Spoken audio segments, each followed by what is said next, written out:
Voice of Nations. International news. Today's headlines. Putin has envisaged the targets for the military attack against Ukraine, and he will be deciding when it ends based on results and expediency, the Kremlin said on Thursday. Russia wants to negotiate terms of surrender, Kremlin Press Secretary Dmitry Peskov said in a statement late Thursday. Attacks across Ukraine leave 137 dead, 316 injured. Ukraine lost control of Zmiinyi Island and Odesa Region, border service.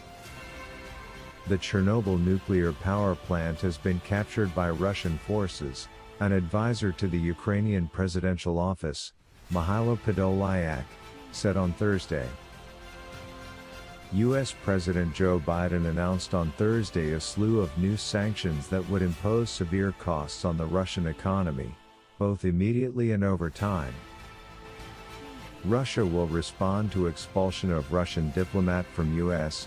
Ambassador Antonov. U.S. House Speaker Pelosi says wants to provide Ukraine with $600 million in lethal defense weapons. German finance minister says disconnecting Russia from SWIFT is one of options under consideration. Russia does not need Beijing's support for actions in Ukraine, says China.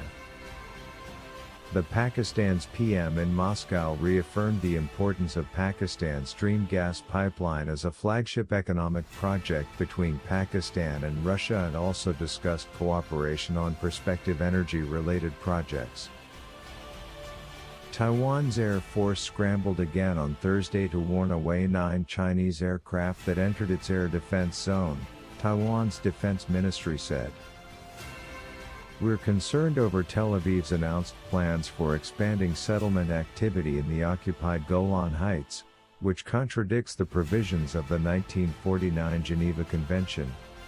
Russia doesn't recognize Israel's sovereignty over Golan Heights that are part of Syria. Russia assails Israel over Golan Heights annexation. Russia's attack on Ukraine violates international law and is unacceptable, Erdogan said. The anonymous hacking group has declared a cyber war on Russia over the latter's military operation in Ukraine, as well as claimed responsibility for a cyber attack on the RT broadcaster. In response to Ukrainian President Volodymyr Zelensky's request, we're ready to send representatives of the Russian Foreign Ministry and Presidential Administration for negotiations, Putin said. Russian FM has condemned the West for their unwavering defense of the Ukrainian regime and turning a blind eye to its war crimes against civilians in the country's east. I don't see anyone with us. I asked the leaders of 27 European countries if Ukraine can join NATO. None of them answered me, said Ukrainian President Volodymyr Zelensky. Our forces are not and will not be engaged in the conflict with Russia in Ukraine, Biden said. The sovereignty and territorial integrity of all countries should be respected and maintained.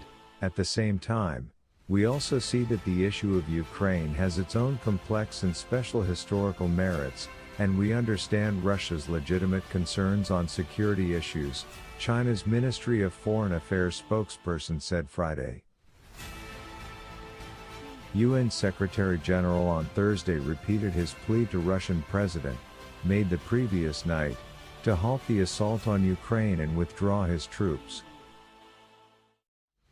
Ukrainian President ordered late Thursday mobilization of all conscripts and reservists in all regions of the country amid Russian invasion. Russia has banned UK aircraft from using Russian airspace, including for transit purposes, the Federal Air Transport Agency announced on Friday.